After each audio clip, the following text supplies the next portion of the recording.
Terima kasih yang terhormat Karodal Pers SSDM Polri, Pak Jawadi dan tim, baik di Jakarta maupun di Papua dan Papua Barat. Assalamualaikum warahmatullahi wabarakatuh. Shalom, salam sejahtera, Om Swastiastu, Namo Buddhaya, salam kebajikan. Sebelumnya terima kasih atas pembukaan tadi oleh Bapak SDM Kapolri, Bapak Sutrisno Yudi Hermawan, dan kita langsung Bapak Ibu sekalian akan masuk ke pengenalan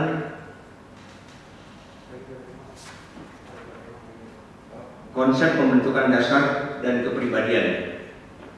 Untuk itu, sebelum kami mulai, saya memberikan sedikit gambaran tentang e-learning ini.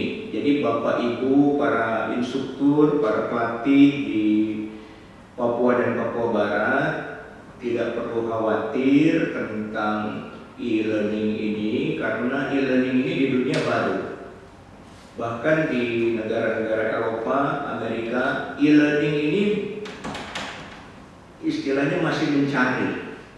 Nah, kami nanti akan membackup Bapak Ibu dengan video-video yang akan kami kirim. Namun demikian, jangan beranggapan nanti karena ada videonya kita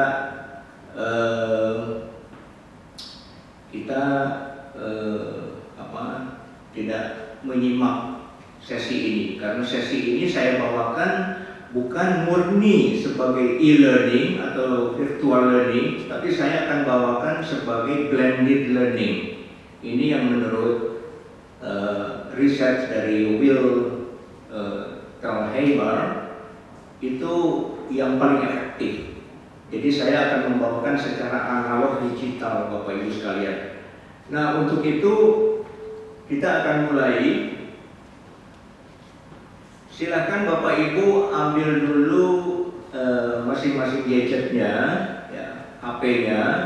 Saya akan mulai dengan sebuah kuesioner pra-TOT Banokren Polri TA 2020. Saya akan bawakan dulu kuesionernya. Apakah Bapak Ibu siap? Kalau siap, mohon angkat tangan.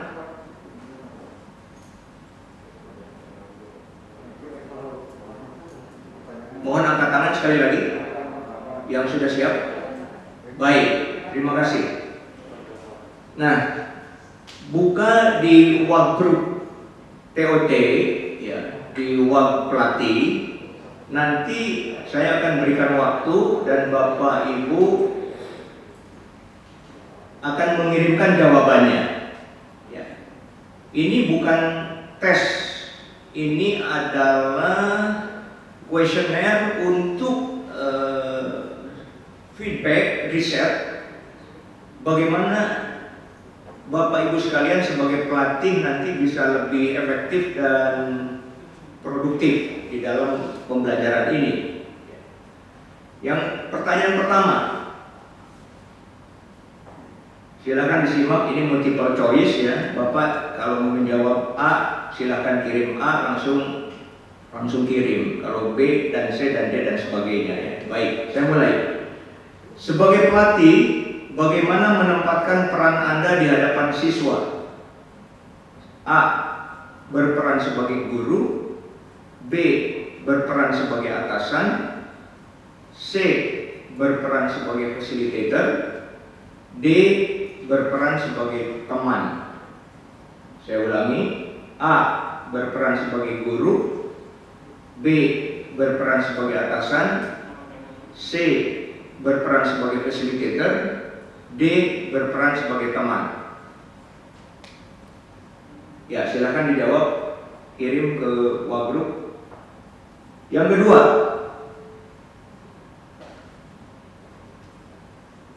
sebagai pelatih, apa yang harus disiapkan sebelum berhadapan dengan siswa? Sebagai pelatih, apa yang harus disiapkan sebelum berhadapan dengan siswa? A.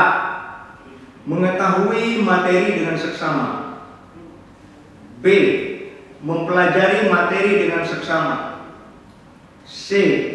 Memahami materi dengan seksama. D. Mengingat materi dengan seksama. Saya ulangi. A. Mengetahui materi dengan seksama. B. Mempelajari materi dengan seksama. C. Memahami materi dengan seksama. D. Mengingat materi dengan seksama. Silakan dikirim jawabannya. Yang ketiga, apa yang disebut dengan metode experiential learning? Tulisannya experiential learning ya. Apa yang disebut dengan metode experiential learning? A. Metode belajar tidak formal. B. Metode belajar berdasarkan pengalaman. C. Metode belajar secara mandiri. D. Metode belajar yang menempatkan pelatih sebagai pemeran utama. Saya ulangi. A. Metode belajar tidak formal. B. Metode belajar berdasarkan pengalaman. C. Metode belajar secara mandiri. D. Metode belajar yang menempatkan pelatih sebagai pemeran utama.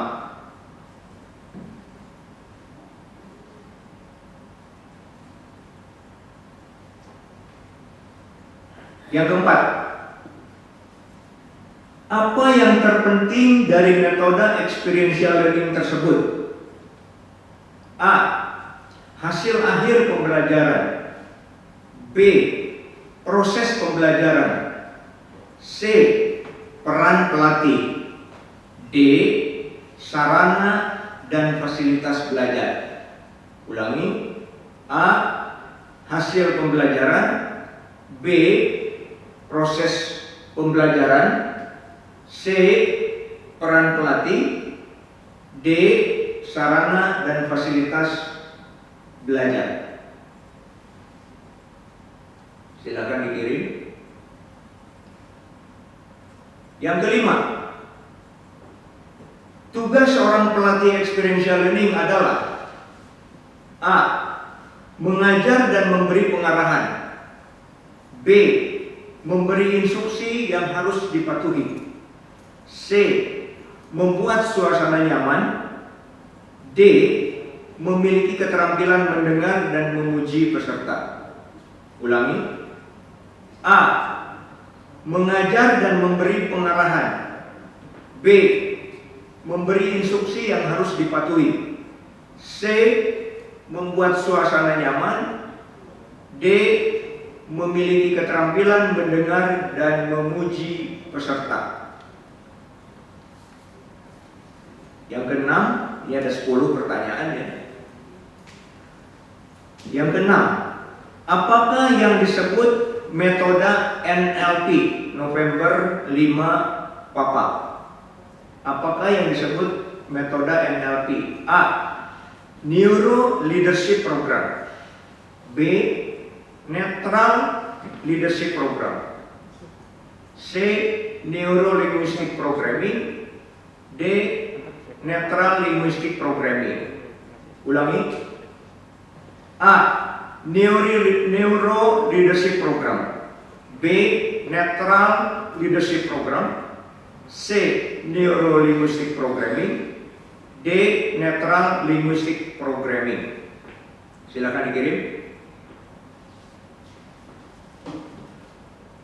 Yang ketujuh, apakah Anda mengetahui metode NLP?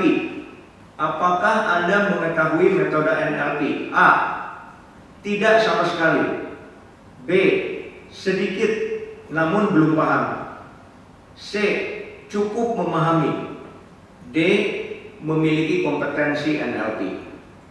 Ulangi. A. Tidak sama sekali. B.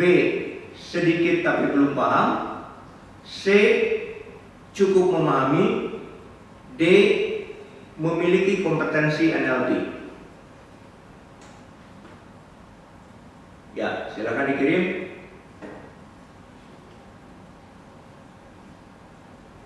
Nomor 8. Mana yang bukan tugas fasilitator? Mana yang bukan tugas fasilitator? A. Menghargai keberhasilan siswa. B. Memberi motivasi dan pujian. C. Menunjukkan antusiasme. D. Menekan siswa agar mengikuti arahan pelatih. Ulangi. A. Menghargai keberhasilan siswa. B. Memberi motivasi dan pujian. C. Menunjukkan antusiasme. D. Menekan siswa agar mengikuti arahan pelatih. Silakan dikirim.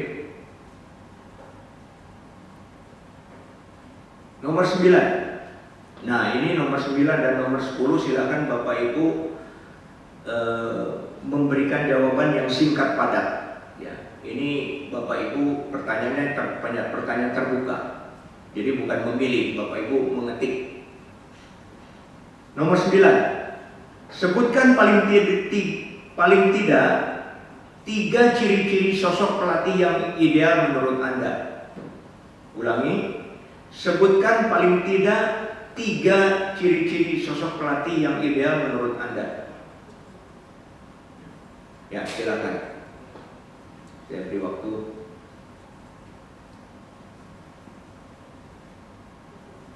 Lima 15 detik.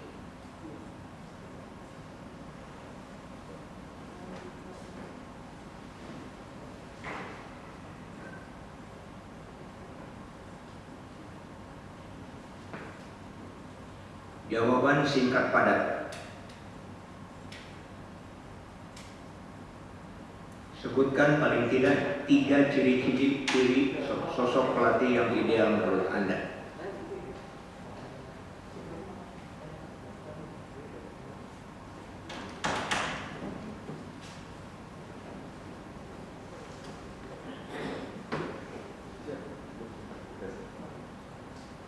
Sekali lagi, ini bukan pengetesan tentang pengetahuan, ini adalah kuesioner pra-TOT yang nanti kita akan bandingkan dengan pasca TOT, tentu saja. Karena metodenya mungkin sama sekali Bapak belum ketahui. Apa harapan Anda sebagai peserta TOT? Singkat padat.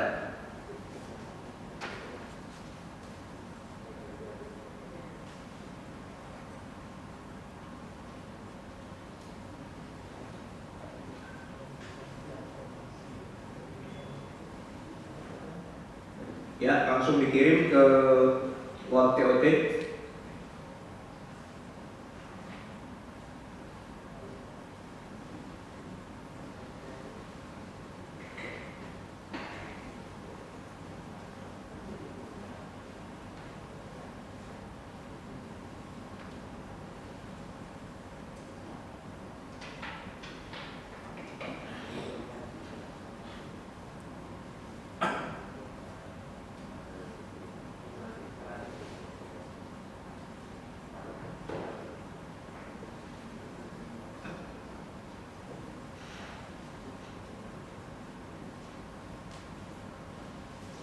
Yang belum selesai mohon angkat tangan.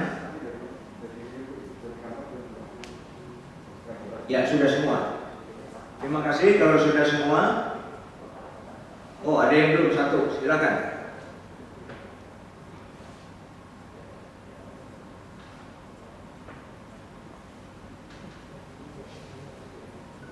Baik, kita lanjut.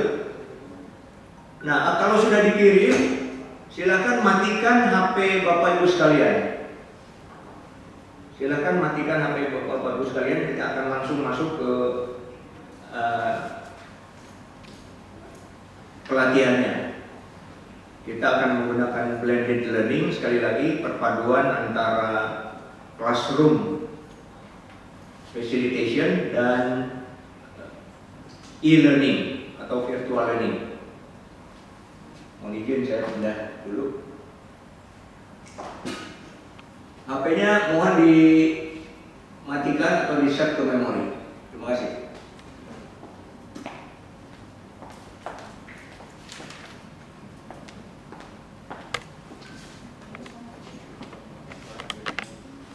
Oh, siap. Siap.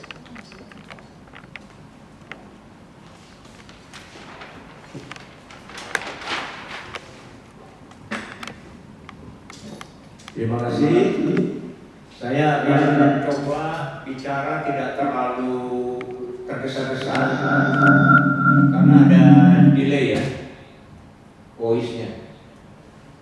Nah, sebagai pelatih, Bapak Ibu sekalian, kita harus memulai dengan sebuah aturan atau rules, biasanya disebut green and golden rules ya, aturan hijau dan aturan emasnya. Tadi kita sudah sepakat HP-nya dimatikannya. Nah, sebetulnya aturan green and ground rules ini supaya sederhana, biasanya kami bawakan A, B, C, D, E, F seperti itu supaya memudahkan saja Bapak Ibu sekalian. Kita tidak alergi dengan bahasa Inggris karena memang ini sudah zaman global. Ini untuk memudahkan kita mengingatnya. Yang pertama tentu saja adalah aktif. Ya, yang pertama, aktif partisipasi. Ini kembali lagi kita bicara dua metode tadi, experiential learning dan NLP. Yang kedua adalah be on time, yang itu merupakan sudah ranah Bapak Ibu sekalian, kita tidak usah persoalkan. Disiplin. Yang ketiga adalah care others, peduli yang lain. Ini untuk peserta tentu saja. Ya. Jadi apabila nanti pada kenyataannya di Prabanoken itu ada siswa yang masih di luar ataupun siswa yang belum mematikan HP-nya, setiap siswa wajib untuk peduli dengan peserta lainnya. Nah, ini bulan puasa kebetulan, tapi D itu adalah drink a lot of fluid atau minum.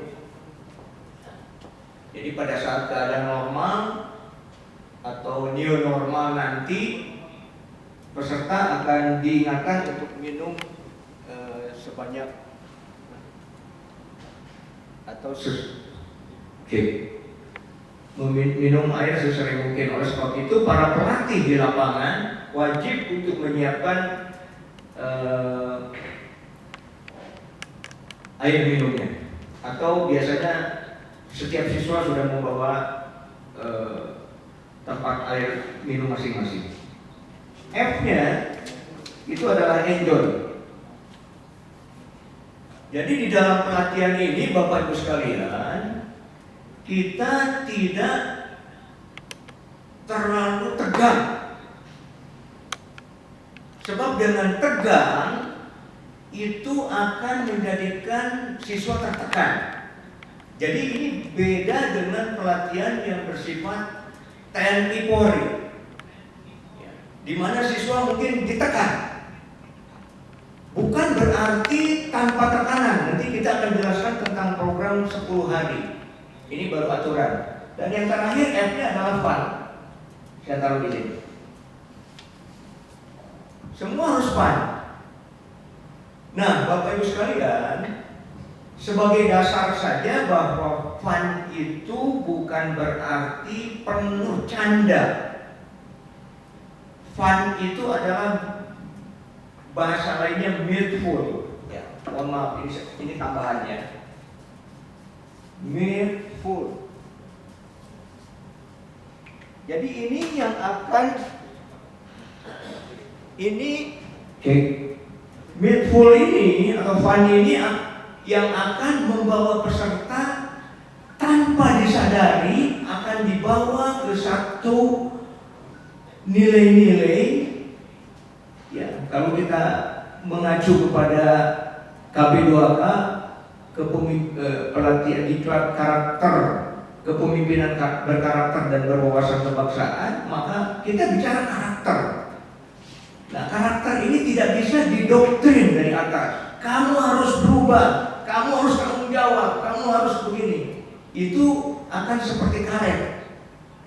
Pada saat ditekan, dia mengatakan siap. Namun belum tentu secara subconscious mind atau secara otak bawah sadar tanggung jawab itu akan muncul.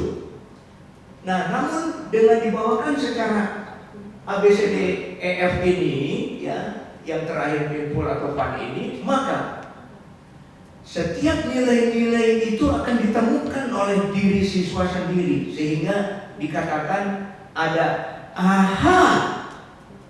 ada semacam penemuan kembali lagi, karena ini adalah e-learning, maka sulit saya untuk terlalu berinteraksi. Mohon izin, siapa yang sampai saat ini paham, angkat tangannya. Para siswa, Bapak Ibu sekalian, sekali lagi, yang paham, cek. Ya, yang sudah paham angkat tangan. Baik, terima kasih. Kita lanjut. Nah, setelah itu aturan sudah selesai, maka saya akan membawakan dulu mengenai ice breaking. Ya, apakah Bapak Ibu siap? Ice breaking ini sederhana. Ya, mohon izin, ini mic-nya saya kempit. Jadi di dalam ice breaking ini namanya adalah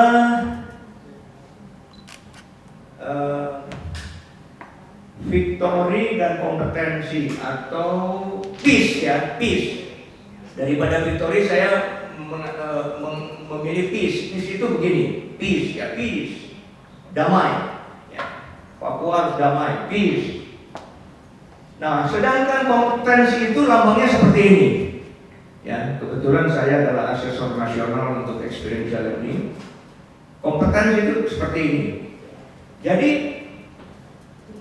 kita akan memainkan antara peace dan kompeten. Ya, saya mulai dulu, semuanya bisa ikut, ya, bisa ikut. Untuk lebih nyamannya,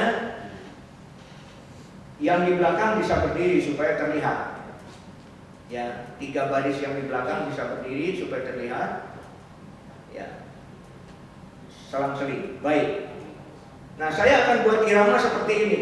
Tangan kiri peace, tangan kanan peace.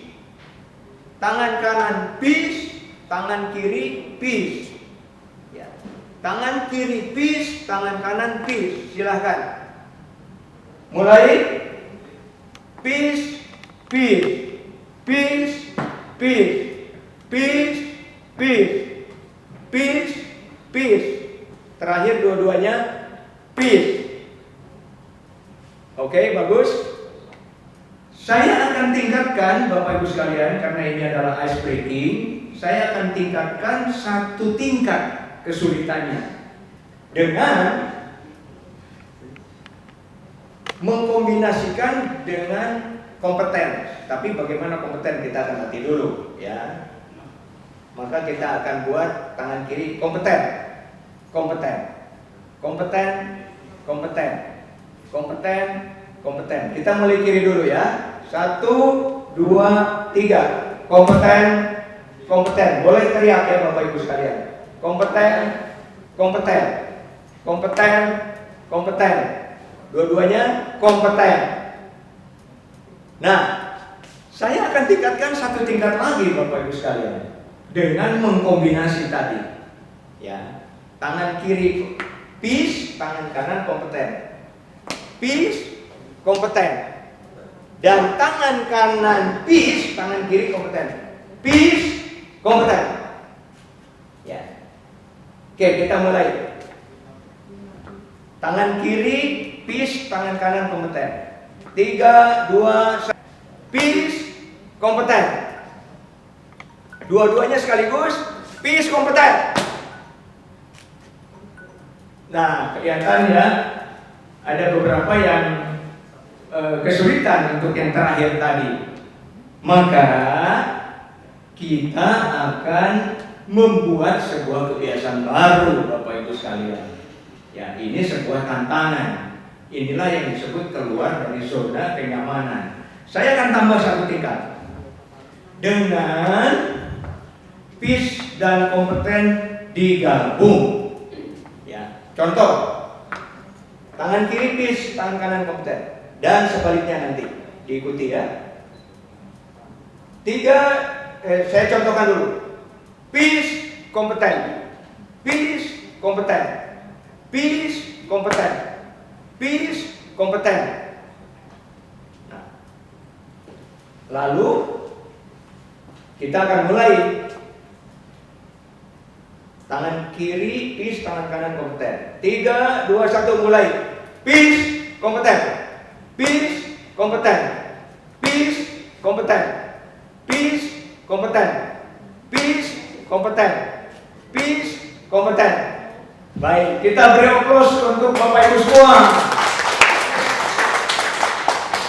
Belum selesai Bapak Ibu, kita akan tambah satu step lagi. Dengan peace competence itu bersamaan. Ya, kita akan secara bersamaan. Ya, contoh. Saya contohkan, kiri peace, tangan kanan kompeten. 3, 2, 1. Ini contoh dulu ya. Peace, atau saya katakan bam, ya, bam, atau saya katakan noken, noken, balik ya, noken, noken, noken. Oke, kita mulai. Dimulai dengan tangan kiri Bapak Ibu lambang peace atau damai, dan lambang tangan kanannya kompeten. Ya, sama-sama. 3, 2, 1. Noken. Boleh mau bicara? Noken. Noken. Noken. Noken. Noken. Noken. Nah, di sini pun para peserta di Jakarta ada yang kesulitan juga Bapak Ibu, dan senyum-senyum tambah di sana juga sama tuh. Satu kondisi di mana siswa akan tersudut. Ya. Di sudut ruangan atau di sudut sebuah sikon, di mana mereka harus memulai sesuatu yang baru karena tantangan tadi. Ya. Ini belum selesai. Kita tambah ritmenya. Kita tambah ritmenya pada senyum-senyum di belakangmu. Ya, kita tambah ritmenya. Tadi ritmenya sangat pelan ya. Peace kompeten. Peace kompeten. Noken. Noken. Noken. Saya maunya cepat. Ya, oke, siap Bapak Ibu? Kalau siap angkat tangan. Good. Bagus, luar biasa sekali nih Papua Barat. Saya mendapat tantangan nih. Ya. Oke, 3, 2, 1. Noken. Noken. Ayo mulai. Noken. Noken. Noken. Noken. Noken. Noken. Noken. Noken. Noken. Noken. Noken. Noken. Kita beri aplaus untuk anak semua. Nah, baik Bapak sekalian. Itu adalah simulasi daripada experiential learning. Ya. Mengapa ini kita penting simulasikan? Sehingga setiap peserta itu ada momen ahanya. Nah, inilah yang menjawab pertanyaan-pertanyaan yang ada di papan flipchart di sini, bahwa di sini ada pertanyaan yang besar ya. Bapak mulai bisa menjawabnya. Nah, saya akan masuk ke dalam sebuah penjelasan lagi ya, bahwa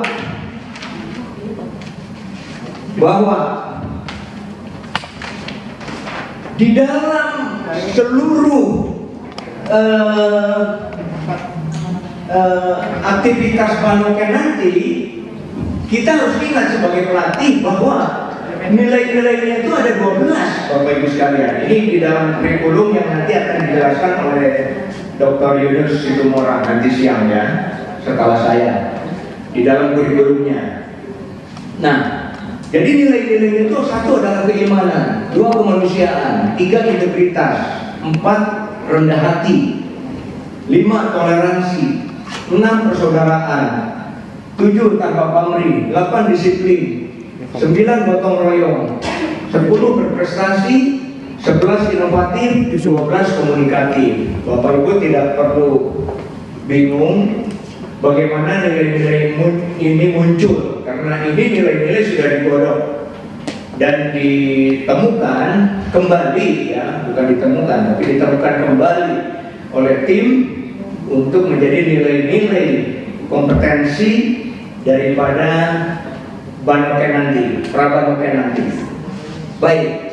Nah, nilai-nilai ini, 12 nilai ini harus diterjemahkan di dalam sebuah simulasi. Kita tidak bisa mengatakan kamu harus beriman, kamu harus berkemanusiaan, kamu harus berintegritas. Integritas saja siswa belum tentu tahu apa makna integritas, ya. Di mana para pelatih sudah paham bahwa integritas adalah ucapan sama dengan perbuatan. Kalaupun kita sudah tahu, lalu apa, Bapak Ibu sekalian? Banyak orang tidak berintegritas di negeri ini, sehingga dengan perkataan lain bahwa nilai-nilai ini tidak bisa di storytelling atau tidak bisa dikatakan, tetapi harus dialami, Bapak Ibu sekalian. Sehingga saya sedikit mengutip bahwa ada filosofi dari seorang filsuf Cina namanya Confucius yang mengatakan, what I hear I forget, apa yang saya dengar saya lupa. What I see I remember, apa yang saya lihat saya ingat. Tentu saja ini versi bahasa Inggrisnya, saya tidak bicara bahasa Boi. Dan yang ketiga adalah what I hear I forget, what I see I remember, what I do, apa yang saya lakukan I understand, saya memahaminya. Nah, dari nilai-nilai itulah Bapak Ibu sekalian, ya, IR atau experiential learning, saya bicara IR, ya, akan menerjemahkan nilai ke-12 nilai ini untuk para siswa Prabanoken nanti, sehingga masa inkubasi daripada nilai-nilai itu akan lama. Bahkan kalau kita gabungkan insya Allah dengan NLP, maka nilai-nilai itu akan masuk ke dalam otak bawah sadarnya, Bapak Ibu sekalian. Ya. Nah, saya singgung sedikit tentang NLP sekarang, ya. Sampai saat ini mohon izin, silakan angkat tangan bagi yang bisa mengikuti. Angkat tangan. Luar biasa, bagus sekali. Ya.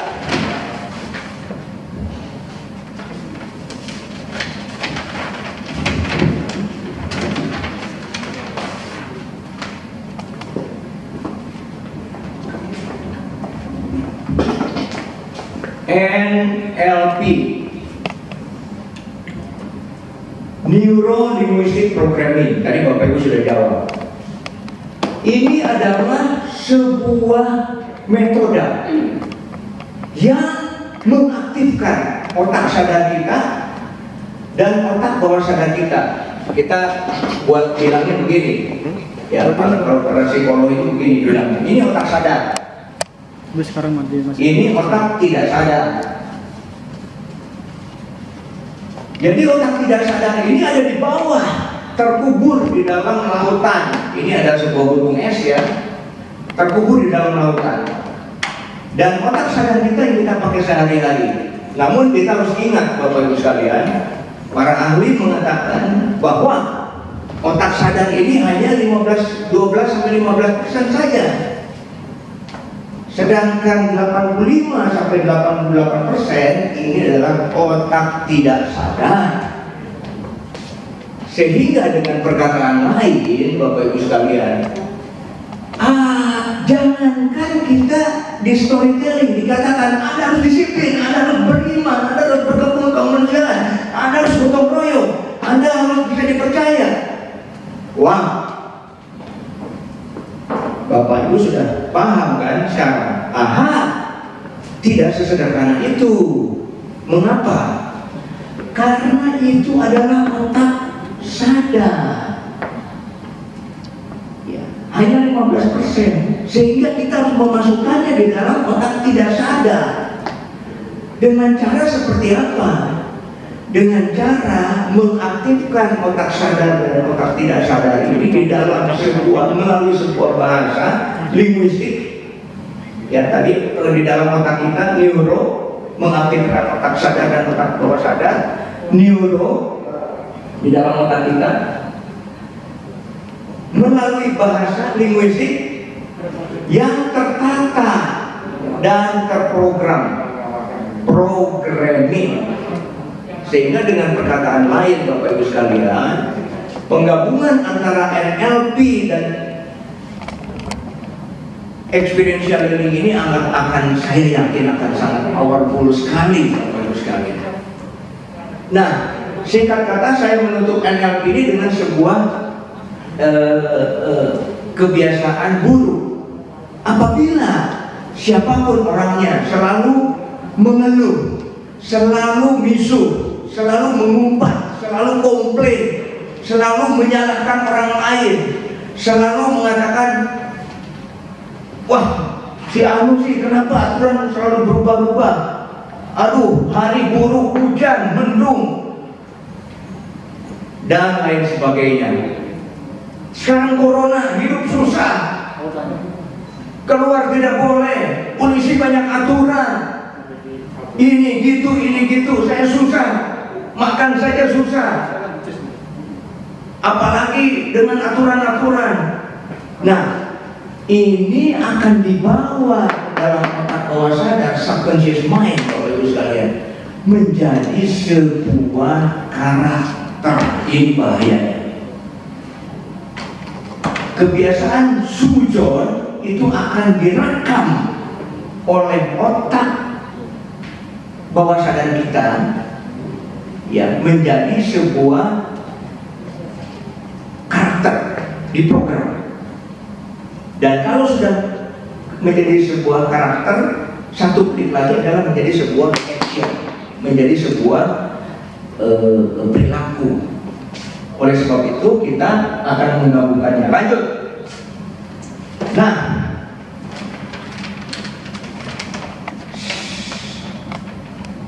ada satu pertanyaan nanti untuk siswa, ya. Jadi kita akan bagi, namanya adalah 10 hari program pendidikan dasar dan kepribadian, ya. Ini yang akan dimulai nanti oleh para pelatih di Papua, ya. Dan di dalam 10 hari itu ada 1 hari, di hari kedua, kalau saya ceritakan, ya, nanti detailnya akan ada di dalam program di hari Senin, ya. Tapi kurang lebih siswa itu akan diberikan sebuah mindset. Tadi kita setuju bahwa seluruh siswa itu diberikan aturan, kemudian setuju bahwa dia akan ikut aturan, setuju bahwa nanti akan keluar dari zona nyaman dan lain sebagainya. Dan sekarang kita bawa ke perubahan mindset. Nah, kali ini saya akan membawakan perubahan mindset dulu untuk perubahan mindset pelatih, tentu saja, sebelum ke siswa, Bapak Ibu sekalian. Yuk kita simak.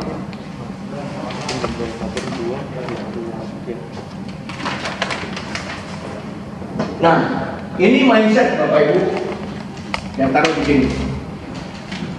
Nih, terdiri daripada 2 nanti, mindset pelatih dan mindset siswa. Ya, saya taruh di bawah.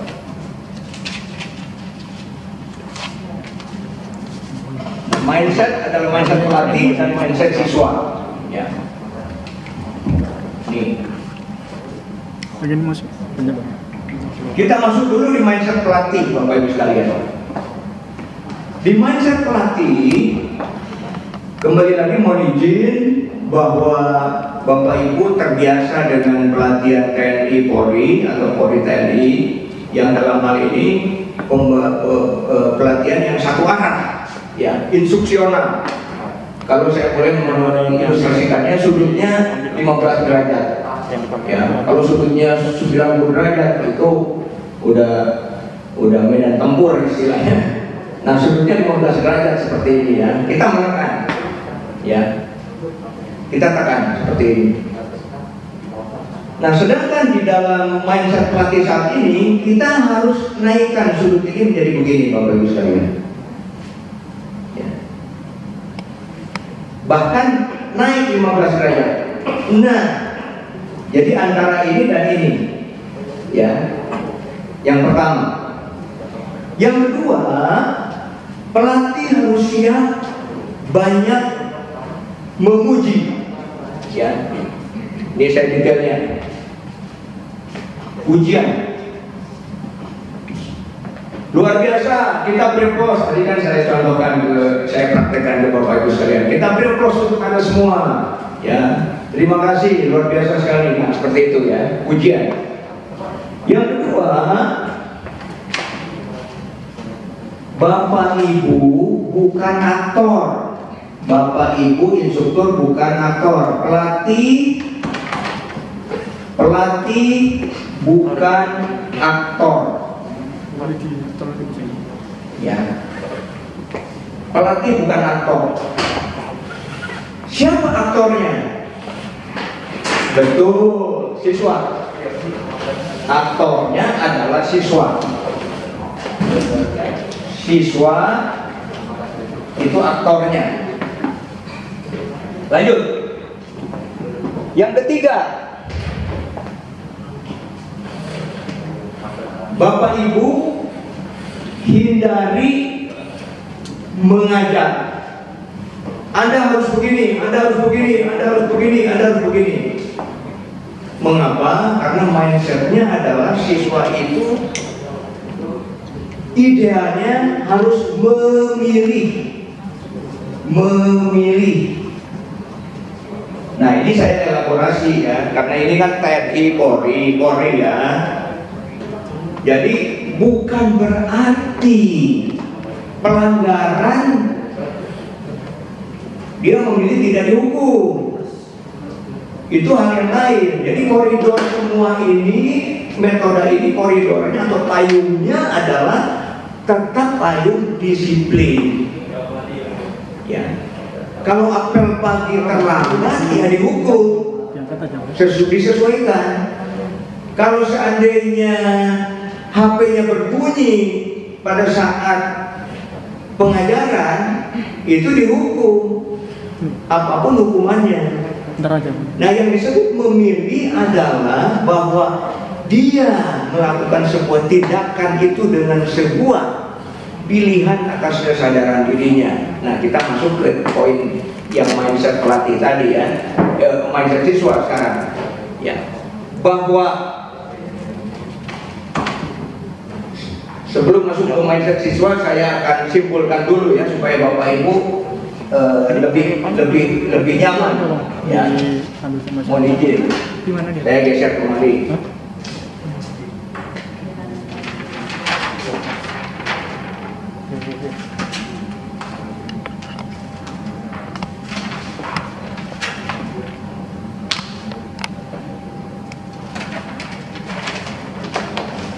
Ya, ini kesimpulan daripada mindset pelatih. Guru menjadi fasilitator. Ya. Ini cek, ini no. Yang kedua adalah pengajaran satu arah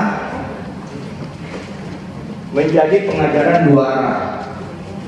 Ya, paham Bapak Ibu? Yang paham angkat tangan. Terima kasih, luar biasa. Dan yang ketiga,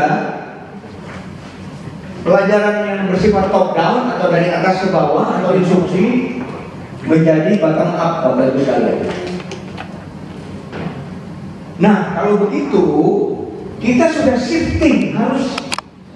Nah, ini saya menggunakan harus ya karena ini dalam TOT. Mindsetnya harus berubah Ada bisa. dari mindset lama, Bapak Ibu sekalian, menjadi mindset baru. Kenapa? Karena ahli experiential learning yang namanya Nggak bisa.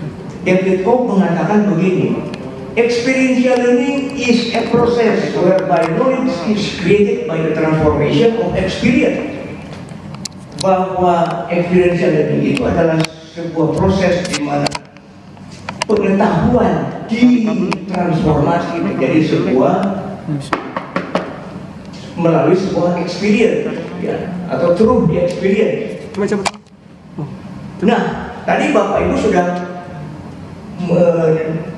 menyimak bahwa retensinya akan lebih lama dibandingkan sebuah retensi pengajaran yang instruksional. Anda harus disiplin, Anda harus berperi kemanusiaan, Anda harus bergotong royong, Anda harus peduli yang lain. Dari mana? Dari Hong Kong.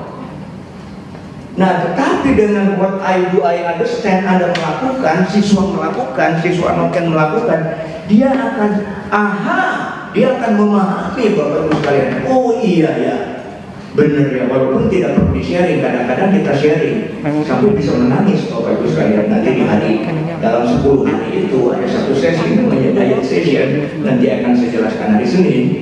Siswa bisa menangis. Masih nyari gini nih. Aduh, saya enggak lagi deh menjadi manusia atau insan yang tidak bertanggung jawab. Saya enggak deh. Nah, inilah yang kita harapkan Bapak Ibu sekalian, sebuah pelatihan untuk calon anggota Bintara Polri TA 2020 sehingga setiap OAP yang dilatih itu akan dengan kesadaran sendiri Bapak Ibu sekalian menjadi insan merah putih, insan yang cinta, insan yang siap dengan keberagaman dan setia Bapak Ibu sekalian. Nah, ini tentu saja tidak bisa melalui pelatihan gaya lama. Lanjut Bapak Ibu sekalian. Ini sudah kesimpulan tentang mindset pelatih. Saya akan lanjutkan bahwa apa tanggapan Bapak Ibu ketika melihat gambar seperti ini. Ya. Apa tanggapan Bapak Ibu? Nah, ini kekurangan e-learning ya, tapi tidak masalah. Silakan angkat tangan yang sudah memahami. Ya. Ya. Ini ada ini enggak ya? Ada mic enggak yang bisa digeser? Mungkin satu orang saya minta ini. Ada mic enggak yang mau izin? Dari Papua. Ya. Komentarnya tentang gambar ini.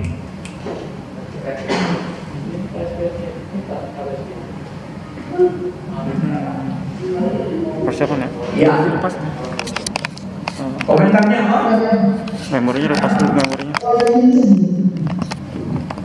Udah, lu buka ini. Sekali lagi diulangi. Handphone lu standby.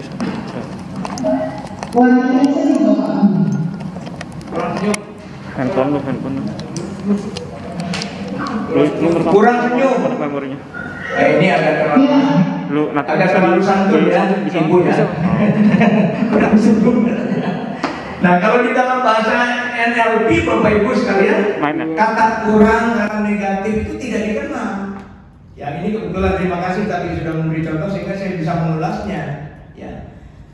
Kata negatif di dalam NLP itu tidak dikenal, sehingga kalau kita terhadap anak-anak kita, jangan nakal nah, jangan nangis nah, jangan gitu nah, jangan gini nah, itu sama dengan menanamkan pada anak kita nakalan, nangislah, gitulah, ginilah yang dikatakan jangan tadi. Itu akan direkam Bapak Ibu sekalian, sehingga bahasanya adalah bahasa yang positif. Ya. Di dalam neurolinguistic program tidak ada bahasa negatif, tidak ada bahasa akan. Saya akan menjadi insan yang baik, manusia yang baik. Bullshit, tadi kebo. Ya. itu tidak akan direkam. Dia akan merekam sebaliknya, Bapak Ibu sekalian. Baik, kita itu terlalu sopan. Ada lagi satu lagi aja yang langsung to the point. Ini kesannya gambar seperti apa? Ya, Ibu di samping kiri saya, baju putih.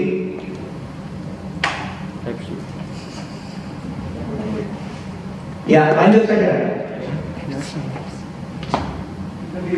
Berdiri. Mohon izin. Iya, pakai USB. Dan bahasa Indonesia Anda. Yang itu boleh. Tasnya. Apalagi siapa?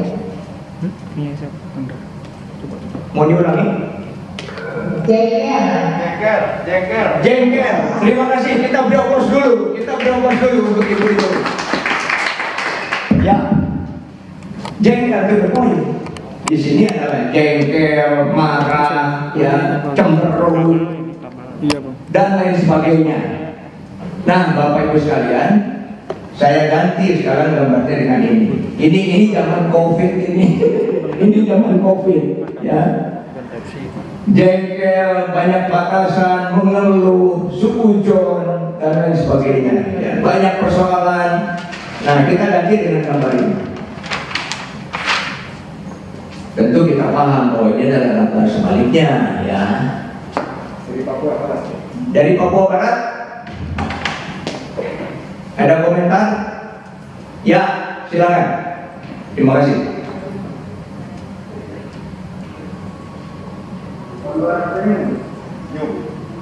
Senyum. Satu lagi sebelahnya, Pak.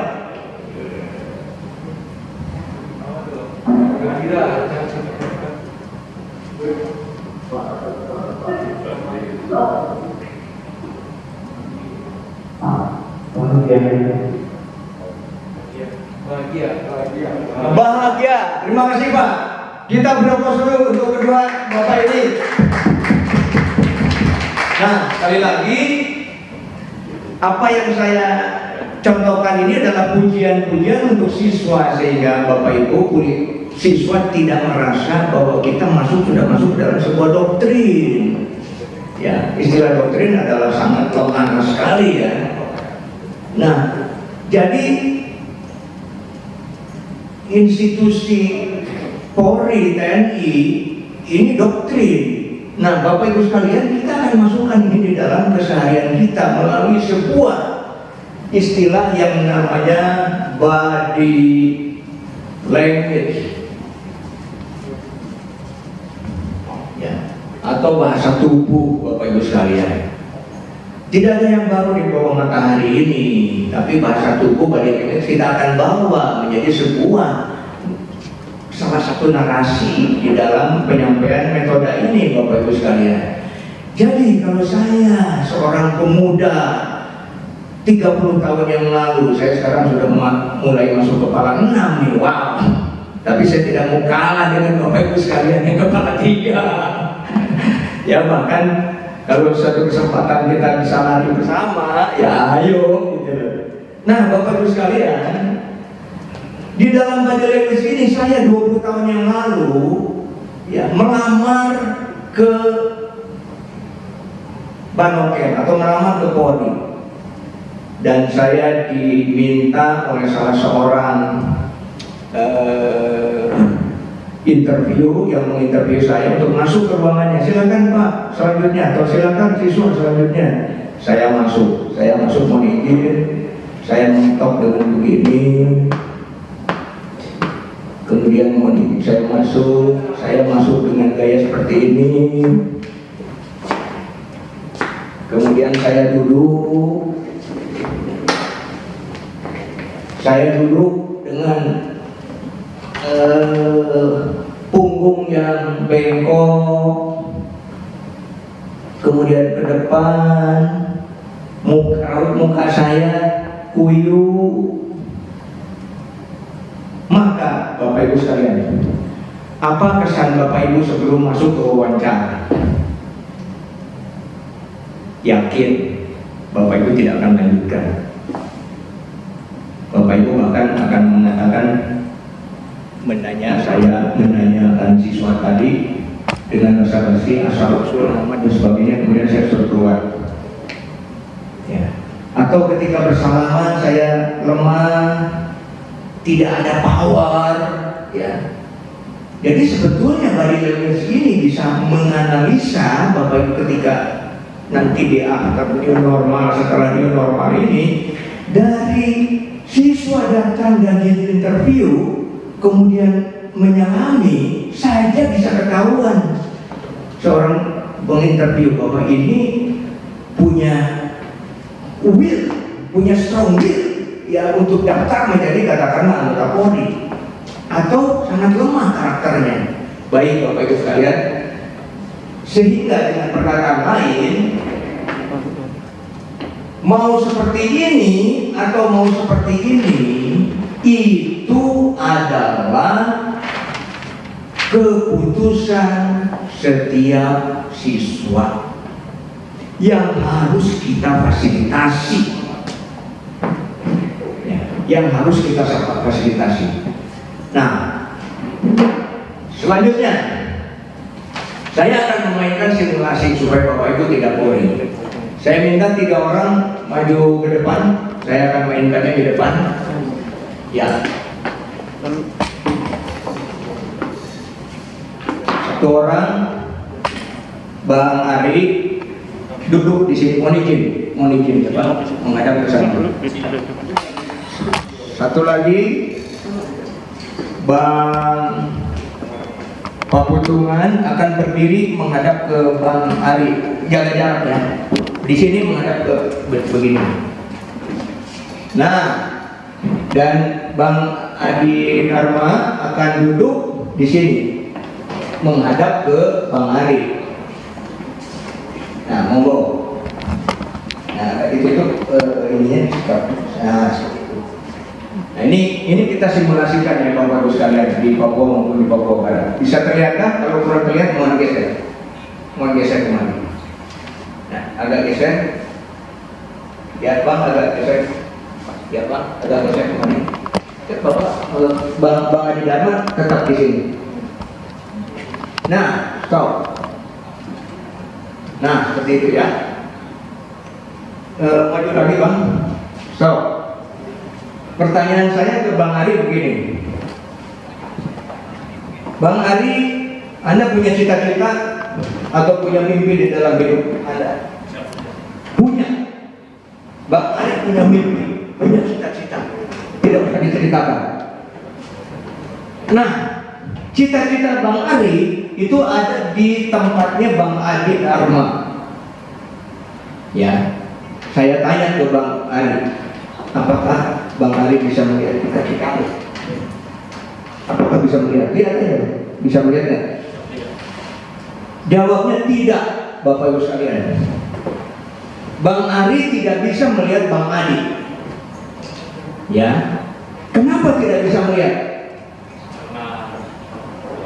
Karena tertutup oleh siapa? Bang Putungan. Bang Paputungan. Nah, setiap orang Bapak Ibu sekalian, termasuk siswa Banuken dan Bapak Ibu sekalian dan saya, punya cita-cita, punya mimpi. Kita ingin menjadi. Dan seketika kita mengatakan saya punya cita-cita, saya punya mimpi, secepat-kecepatan cahaya Bapak Ibu sekalian muncul Bang Paputungan sebagai penutup, sebagai hambatan, sebagai halangan Bapak Ibu sekalian. Setiap kita, bangsa apapun, dimanapun, usia berapapun, suku apapun. Jadi Tuhan Maha Adil Bapak Ibu sekalian. Oleh sebab itu siswa Banuken nanti kita akan sadarkan melalui simulasi ini. Nah, sekarang Bang Ari geser ke kanan, posisi yang sama 15 derajat. Posisi yang sama. Stop. Orang kemarin bisa. Pertanyaan saya, Sambil gini. apakah Bang Ari bisa melihat cita-citamu sekarang? Ini. Lihat dulu. Di mana kamu sebentar? Bisa ya? Siswa, Bapak Ibu sekalian, Bang Ari bisa melihat Bang Adi. Jelas tidak?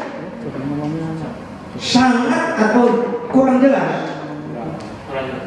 Kenapa kurang jelas? Oh, sedikit tertutup. Biasanya lagi kurang. Terima kasih. Bagaimana sekarang? Jelas. Sangat jelas Bapak Ibu sekalian. Coba geser lagi ke kanan posisi yang sama. Ke kanan, ke kiri, mau hijau, ke kiri. Nah ini terhalang, ini harus geser ke sana. Ya, ini terhalang kan, terhalang hijau, ya kan? Coba geser ke sana Pak Adi. Kita posisinya berubah, dan mulai dari sana lagi supaya jangan salah persepsi. Stop. Mulai dari sana lagi. Nah ini kondisi semula ya, ini kondisi semula. Bapak Ibu sekalian, ini kondisi semula, bisa melihat dengan jelas, sangat jelas ya. Sekarang geser ke kiri 30 derajat, posisi yang sama, 30 itu 15. Nah, apakah Bapak Ibu bisa melihat? Melihat apa? Cita-cita. Sangat jelas.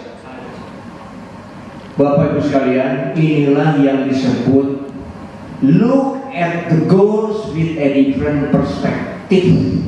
Melihat tujuan dengan perspektif yang berbeda. Oleh sebab itu Bapak Ibu sebagai calon atau sebagai instruktur bahkan nanti dengan metode ini Bapak Ibu melihat goals Bapak Ibu itu dengan sudut pandang yang berbeda, yang semakin jelas, mampu untuk merubah seseorang dengan kesadaran dirinya sendiri menjadi insan yang kita inginkan sesuai dengan kurikulum dan nilai-nilai yang tadi 12 sudah disebutkan. Bapak Ibu, sampai saat ini siapa yang paham? Bapak Ibu silakan angkat tangan. Luar biasa. Kita berproses untuk Anda semua. Baik. Terima kasih, Bang. Kita berproses untuk para volunteer di tempat ini. Kita berproses. Ya, lanjut. Nah, Bapak Ibu sekalian, saya kembali ke flip chart, ya.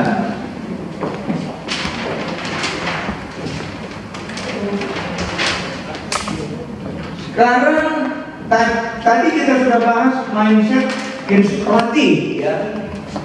Mindset pelatih. Ini mindset pelatih. Mindset pelatih, ya.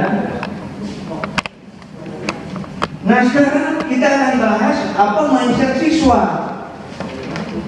Ya.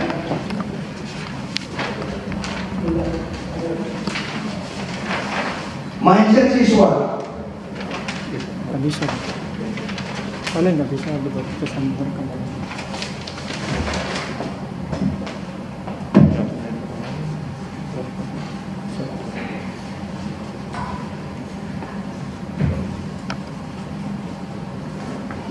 Nah, mindset siswa, Bapak Ibu sekalian, kita harus temukan di saat-saat awal. Oleh sebab itu, di dalam 10 hari pelatihan ini, di hari kedua saya katakan, ya, nanti kita akan lihat lagi di hari kedua, ya, ada mindsetting untuk siswa. Satu pertanyaan dasar tentang mindsetting, ya, di dalam experiential learning sangat sederhana, Bapak Ibu sekalian. Tanyakan dengan sebuah pertanyaan, ya. Pertanyaannya begini, mengapa Anda berada di sini?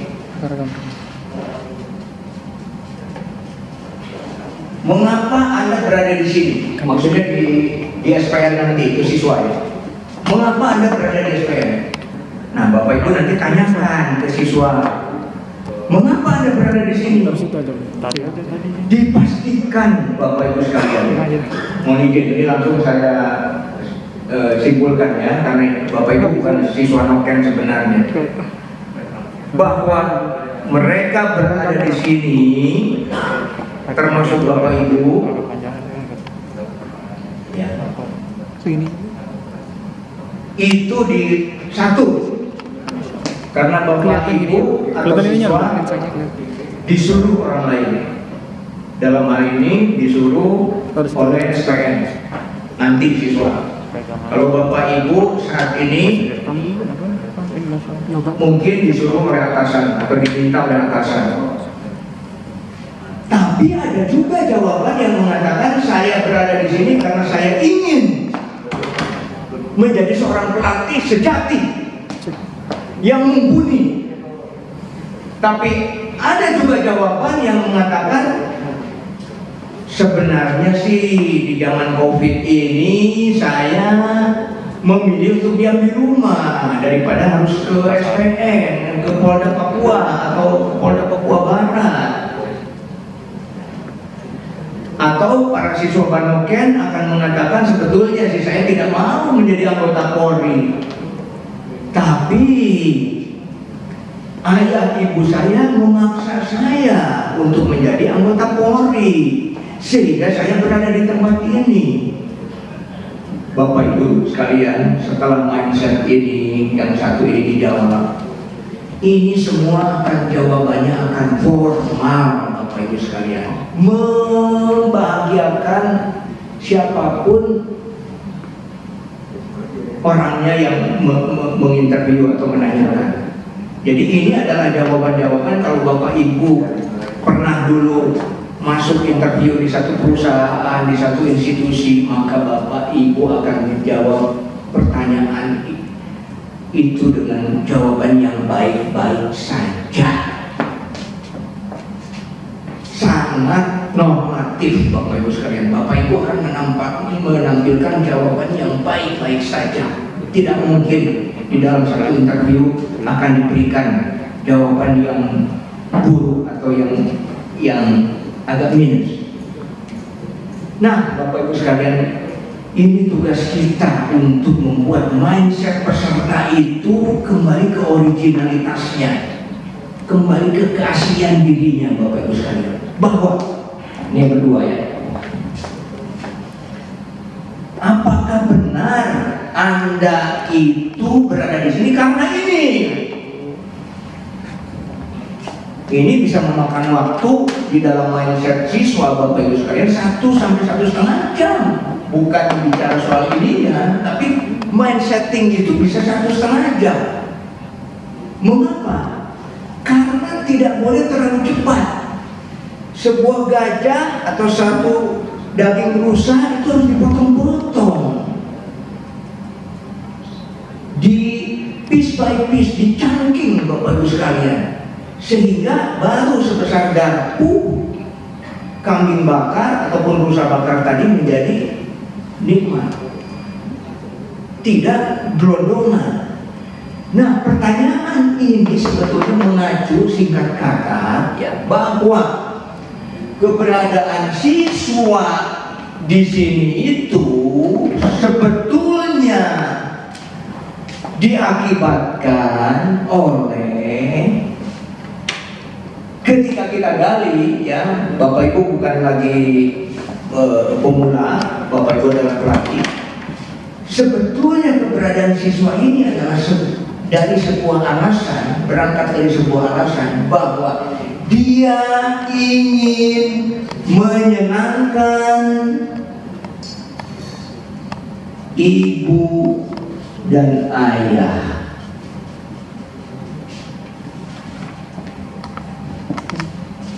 Kalau Bapak gali, ternyata ujungnya itu bukan yang ini, yang enak-enak tadi, yang normatif tadi, yang ingin berdisiplin, yang ingin menjadi anggota Polri, yang disuruh atasan, yang diminta oleh ayahnya. Bukan. Ternyata ujungnya adalah Bapak Ibu keberadaan siswa di tempat ini adalah sebetulnya ingin membahagiakan, sekalipun dia disuruh, diminta oleh orang tuanya menjadi anggota Polri. Tapi di akhir acara si anak tersebut akan mengatakan, aha, saya akan bertanggung jawab terhadap pilihan Bapak Ibu saya yang menjadi pilihan saya sekarang untuk menjadi seorang anggota Polri. Atau kalau saya padatkan di dalam implementasi sebenarnya nanti setelah jadi anggota Polri, Bapak Ibu sekalian. Seorang anggota cabang, seorang bintara nantinya akan diperlengkapi oleh senjata. Kalau udah mati, Dan senjata itu akan menjadikan dirinya powerful. terus kamu ganti video. Dan senjata itu tanpa hati, tanpa rasa, tanpa tanggung jawab akan sangat berbahaya. Inilah yang akan kita tanamkan ke siswa di ujung lorong itu, sinar di lorong sana, bahwa senjata ini dengan rasa penuh tanggung jawab saya akan manfaatkan untuk kemaslahatan dan terlaksananya tupoksi Polri. Itu tentu saja jawaban yang sangat to the point, Bapak Ibu sekalian. Sebagai contoh supaya jangan ngawang kita di dalam mindset siswa ini. Bilangin. Mohon izin, silakan angkat tangan bagi Bapak Ibu yang bisa ngikutin sampai di sini. Mohon izin. Luar biasa, kita beri. Saya minta yang nomor 2 di sebelah kiri ibu yang baju putih. Polda Papua ya, Polda Papua. Itu namanya siapa ya? Mohon izin di paling depan. Sebelah kiri ibu. Ya, yang angkat tangan. Nama siapa Pak? Mohon izin. Nama saya Muhammad. Siapa? Muhammad. Pak Muhammad. Baik. Ya. Kalau saya lihat respon sekilas, mohon izin ya Pak, feedback ini bahwa Bapak tidak angkat tangan, tapi saya husnuzon Bapak sibuk dengan catatan. Ya, tapi tidak ada masalah. Saya hanya ingin mengkorelasikan atau menggabungkan dengan aktivitas ini bahwa itu akan terekam, tidak mengiaskan ya. Ketika semuanya angkat tangan, ini supaya yang lain juga tahu. Mohon izin sekali lagi, Bapak tidak mengkonfirmasi ya bahwa ada angkat tangan, dan itu akan direkam Bapak Ibu sekalian. Nah inilah yang sebetulnya saya bukan mengkritik Pak Muhammadnya yang mohon izin, tapi saya memberikan feedback supaya kita mendapat sesuatu ya dari aktivitas mindset ini. Nah, ketika Bapak Ibu mengkonfirmasi atau mengafirmasi istilahnya dengan angkat tangan, maka Bapak Ibu akan memberikan feed atau food atau makanan kepada otak bawah sadar kita, subconscious mind kita, bahwa saya confirm ya. Nah biasanya kalau di perusahaan para pesertanya, para direktur, para manajer, Bapak Ibu sekalian, mereka juga tidak aktif. Kenapa? Gengsi. Nah tapi saya suka nyeleneh, saya suka guyonan ya. Dalam hal ini saya tidak akan terlalu banyak masuk ke humor karena kita ada delay ini. Nanti jadi saya ketawa sendiri nanti. Jadi Bapak Ibu sekalian, afirmasi atau konfirmasi dari sebuah tindakan kita akan menjadi habit, dan habit itu akan menjadi sebuah karakter, dan karakter itu akan menjadi sebuah perilaku. Bapak Ibu sekalian, izin dibalik ya, akan menjadi sebuah karakter dan menjadi habit. Kalau diulang-ulang karakter itu jadi karakter dulu, habit, kebiasaan, dan kalau diulang-ulang lagi akan menjadi sebuah perilaku, Bapak Ibu sekalian. Nah, Bapak Ibu sekalian, tidak jarang di dalam membawakan mindset untuk siswa ini, di mana nanti akan ada 270 orang di dalam satu ruangan besar ya di SPN, bahwa ketika kita squeeze lagi dengan sebuah, kita dramatisir tentang ibu dan ayah ini. Contoh, coba Anda bayangkan wajah ibu Anda yang kita tidak tahu, mungkin ada yang sudah meninggal, Bapak Ibu sekalian. Coba kita bayangkan orang yang sangat kita cintai ketika kita bicara tentang ini. Maka tidak jarang Bapak Ibu sekalian, walaupun seorang calon baloken itu akan dibawa ke sebuah ruangan emosi, di mana dia akan menitikkan air mata dan dia akan menangis. Bapak Ibu sekalian, saya punya banyak rekaman. inilah sebetulnya sisi daripada kekuatan karakter building ataupun pembinaan karakter melalui rasa, melalui emosi, melalui hati, Bapak Ibu sekalian.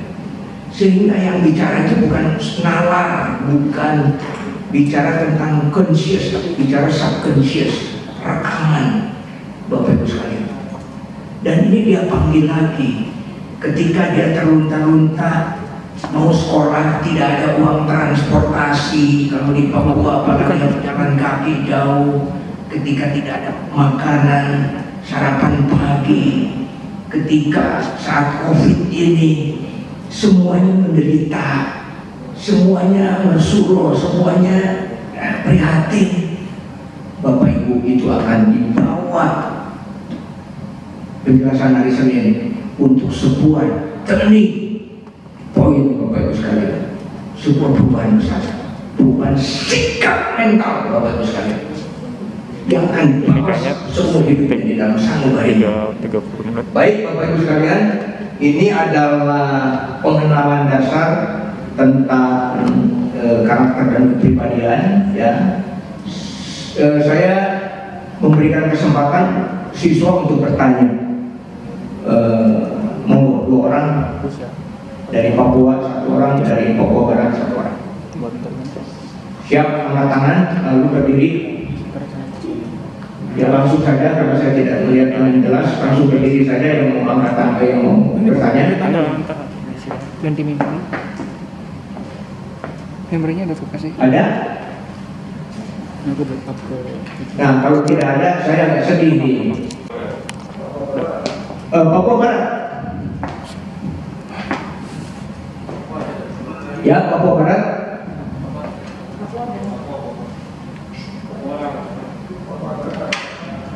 Oh, ada. Siap. Silakan langsung, Bu. Betul. Terkait dengan karakter, mungkin di bawah kita ada insannya sangat unik. Antara daerah pesisir dan pegunungan sangat berbeda. Mengapa sebagai pemahami yang belum pernah mengatakan bagaimana tinggal sulitnya di daerah pegunungan, bagaimana kami akan bisa memperhatikan menyesuaikan film-filmnya kepada siswa nanti. Terima kasih. Aduh, saya nggak panas. Ada yang bisa dengar? Karakter gunung sama pesisir beda. Karakter orang yang asli Papua gunung sama pesisir itu beda. Oh, terima kasih Ibu. Yang saya tangkap adalah karakter daripada OAP dari gunung dan dari pantai pesisir berbeda, begitu kan ya Bu? Baik. Pertanyaan yang luar biasa, langsung digantung ini. Menurut para pelatih, ya sebetulnya ini akan didiskusikan. Nah ini yang kita akan bypass ya karena keterbatasan waktu nih. Saya sudah agak waktunya sudah sempit. Nah, jadi begini Bapak Ibu sekalian, kita tidak mendikotomi antara asal mereka dari gunung dan dari pesisir, walaupun kita harus memahaminya bahwa orang gunung itu cenderung, yang saya paham, beragama Katolik, yang pantai itu adalah Kristen dan Muslim. Ulangi, bahwa kita tidak mendikotomi bahwa yang gunung adalah Katolik dan lebih tertutup, yang pesisir adalah Kristen atau Muslim dan lebih terbuka. Kita tidak mendikotomi itu, tapi kita harus memahami bahwa kedua siswa ini harus kita encourage, harus kita dorong aktif Bapak Ibu sekalian. Jangan si yang dari gunung merasa terpinggirkan. Ya, bahkan di dalam interaksi sesungguhnya saya akan minta yang di pojok untuk berkomentar. Ya, saya tidak bisa sekarang. Tapi saya akan minta beberapa siswa dengan name-tag-nya saya akan langsung nanya seperti tadi yang di depan Pak Muhammad saya katakan, mohon izin ya. Jadi dalam hal ini bahwa perubahan karakter keduanya secara manusiawi akan sama Bapak Ibu sekalian di akhir, bahwa proses perubahan itu akan sama. Jadi tadi experiential learning adalah sebuah proses, sementara si NLP juga adalah sebuah metode yang berhubungan dengan proses mengaktifkan otak kiri dan otak kanan melalui sebuah bahasa language yang repetitif di program programming. Ya. Nah, apakah bisa menjawab Bapak Ibu? Apa bisa terjawab? Jadi secara hakiki, secara insani itu mereka akan sama. Ya, kita harus hormati supaya yang orang gunung jangan tersisi, jangan terpojokkan. Tapi kita harus buat mereka aktif juga. Ya. Baik, pertanyaan kedua, silakan. Yang kedua.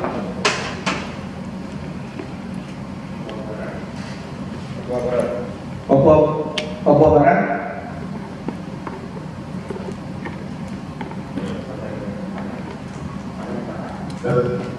Mau dari Papua Barat.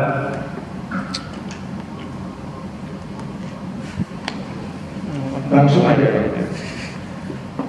Kali ini terkait dengan itu perubahan sistem pengajaran di mana mengenai sesuatu menjadi memberikan kata-kata tidak baik ketika mereka saya ingin terkait dengan hal ini, apakah perlu untuk pembelajaran tegas apabila siswa melakukan hal yang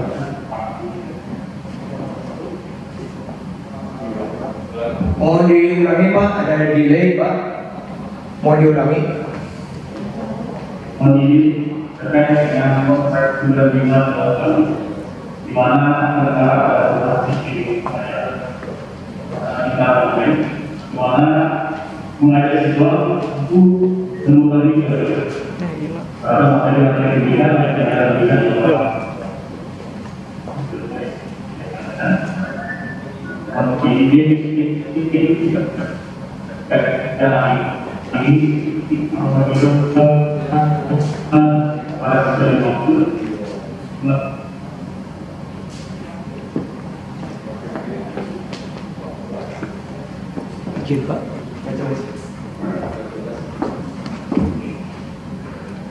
Ini teknologi program ya. Jadi mohon izin saya tidak bisa menangkap ya pertanyaan tadi karena tidak jelas. Apakah Bapak bisa mendengar suara saya? Sebaliknya, kalau bisa angkat tangan aja Pak. Siap. Jadi mohon izin suara Bapak kurang jelas ya. Tapi apakah yang dimaksud apa ya tadi?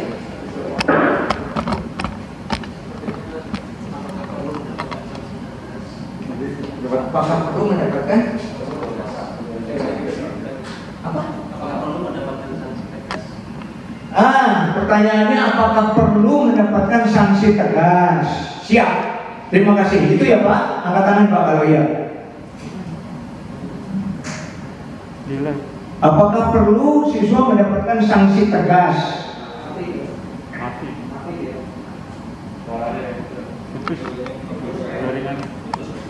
Habis Putus jaringannya. Papua Barat. Saya ulangi, pertanyaannya adalah apakah siswa perlu mendapatkan sanksi tegas. Dan coba yang Papua Barat dilihat lagi apakah sudah nyambung.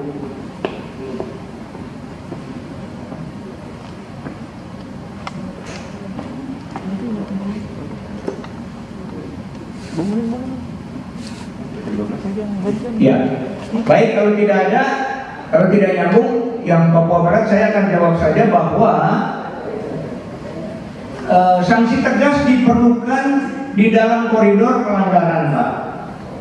Jadi di dalam hal ini bukan berarti pelatihan kita ini mendayu-dayu, pelatihan kita ini lemah, pelatihan kita ini nurut siswa, bukan.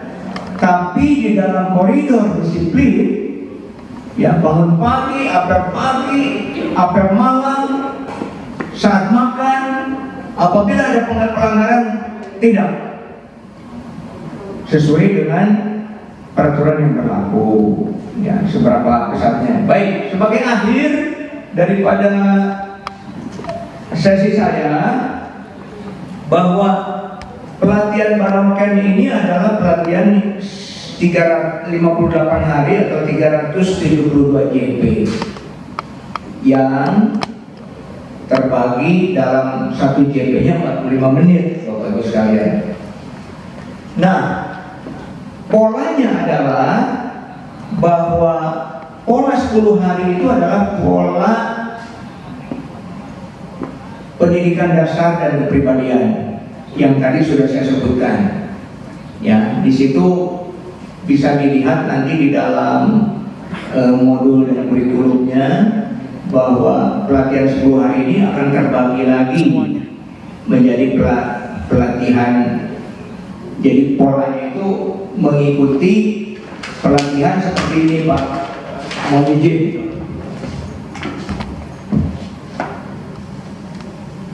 Nah,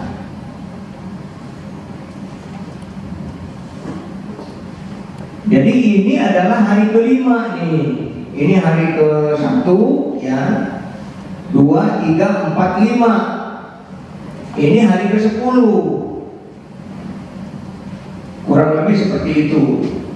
Ini adalah tekanan. Ini adalah durasi. Ini adalah tekanan, ya. Tekanan kondisi, tekanan.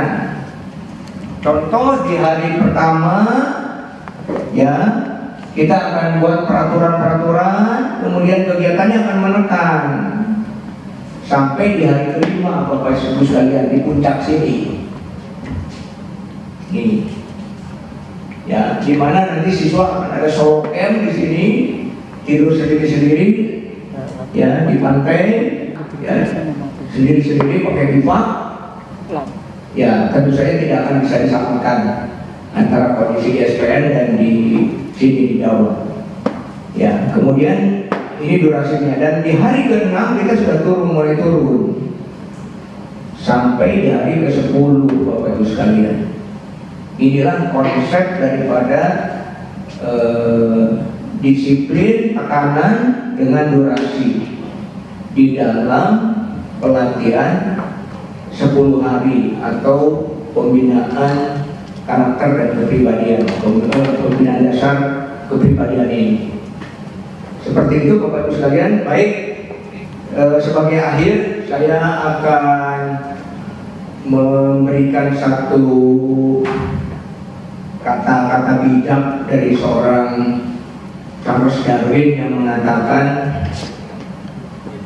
"It is not the smartest or the strongest which can survive. It is the most adaptable one." Bukan yang terpandai dan bukan yang terkuat yang bisa bertahan hidup, namun yang mampu untuk beradaptasi, Bapak Ibu sekalian. Baik, kita beri aplaus untuk Bapak Ibu sekalian atas